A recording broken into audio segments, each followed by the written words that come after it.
we've seen kids this week grow really rapidly beyond their ability, and really sort of perform at a depth of the gospel and sharing with other kids beyond what we know that they could do just normally. So we teach. I'm a sixth grade teacher, and I teach a lot of these kids, and we know that their level of maturity, we know where they're at, and we've seen them go beyond that really rapidly here, which can only be, God working in their lives right now. And we also have seen the movement of the Holy Spirit. It's really interesting because when people say that, a lot of times you think it's something a little spooky, spiritual, and we've seen God really working, the Holy Spirit really working in their lives, and it's been real. We've seen Him break them, from sins in their lives, and they have emotions that they can't understand, and then it makes them want to be just more outgoing with the gospel.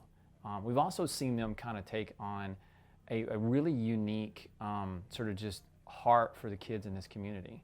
You wouldn't expect that. They're not from here, they're from all over the place, but they've just really befriended the kids that they've met.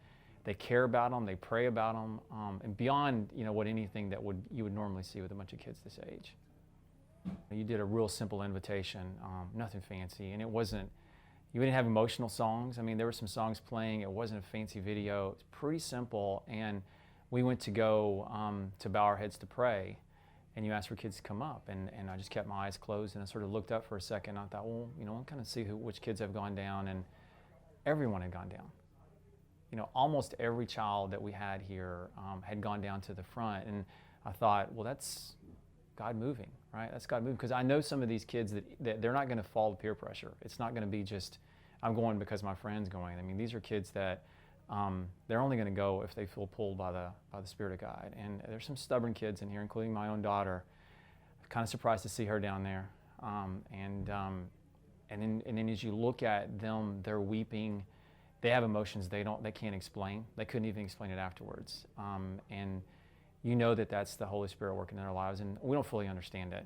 I'm not going to claim to fully understand that, but to see them all up there, and then they just didn't leave, and just sort of and really broken. And the first thing that came to my mind is just when Jesus was talking about blessed are the poor in spirit, I just kept thinking about they are just poor in spirit, but they'll see God, and it was hard to explain.